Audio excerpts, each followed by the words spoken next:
যে ট্রেনে সিলাক ট্রাভেল করছিল সেটা হঠাৎ লাইনচ্যুত হয়ে নদীতে পড়ে যায়। এই ভয়াবহ দুর্ঘটনায় 17 জন মানুষ পানিতে ডুবে মারা যায়।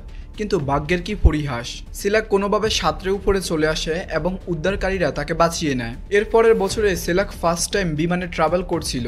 হঠাৎ তার পাশের বিমানের দরজাটি খুলে যায় আর সিলাক কোনো প্যারাশুট ছাড়াই নিচে ছিটকে পড়ে। এদিকে বিমানটি ফায়ারের সাথে ধাক্কা খায় এবং 20 জন লোক মারা যায়। অন্যদিকে সিলাক একটি খড়ের স্তূপের উপরে পড়ে এবং তার শরীরে সামান্য কিছু স্ক্র্যাচ লাগে, আর কিছুই হয়নি তার। এরপর 1966 সালে সিলাক বাসে ট্রাভেল করছিল আর হঠাৎ করে বাসটি বরফের মধ্যে স্লিপ করে নদীতে পড়ে যায়। এই ঘটনায় 4 জন লোক মারা যায়, কিন্তু এবারও সিলাক লাকিলি বেঁচে ফিরে আসেন। এরপর তিনি সিদ্ধান্ত নেন যে কোনো প্রকার পাবলিক ট্রান্সপোর্টে সে আর কোনোদিনও চলাফেরা করবে না। তাই তিনি নিজে একটি কার কিনলেন, নিজে সাবধানে ড্রাইভ করবেন, সাবধানে রাস্তায় চলাচল করবেন, আর কোনো সমস্যাই হবে না। কিন্তু হঠাৎই তার গাড়িতে আগুন লেগে যায় এবং তার গাড়িটি ব্লাস্ট করে, আর লাকিলি সিলাক এবারও বেঁচে ফিরে আসে। এরপর 1973 সালে সিলাক একদিন তার গাড়িতে পেট্রোল ভরছিলেন, কিন্তু তখনই পেট্রোল পাম্পে একটি সমস্যা দেখা দিল। সমস্ত পেট্রোল নিচে পড়ে গেল আর আগুন ধরে গেল। সিলাক আবারও দ্রুত গাড়ি থেকে বেরিয়ে পড়েন আর তিনি এবারের মতো আবারও বেঁচে যান, কিন্তু তার চুলগুলো সম্পূর্ণরূপে পুড়ে যায়। তিনি বুঝতে পারেন যে গাড়িও তার জন্য নিরাপদ নয়, তাই তিনি সিদ্ধান্ত নেন যে তিনি আর কোনো ধরনের ভেহিকেলে উঠবেন না। তিনি সমস্ত ভেহিকেলে যাতায়াত করা ছেড়ে দেন। কিছু বছর এভাবেই তার জীবন শান্তিতে কাটছিল, কিন্তু 1995 সালে তিনি হঠাৎ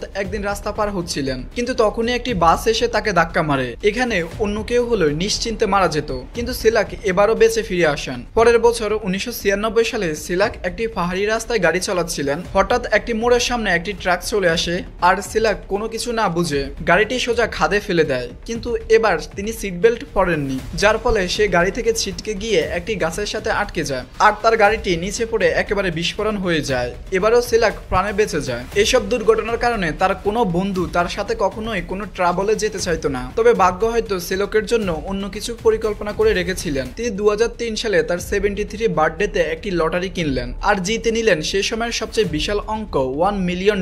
অবশেষে 2016 সালে 87 বছর বয়সে একেবারে ন্যাচারাল ভাবে তিনি মারা যান। সত্যি সিলাকের জীবনটা ছিল একেবারে রোলার কোস্টার রাইডের মতো।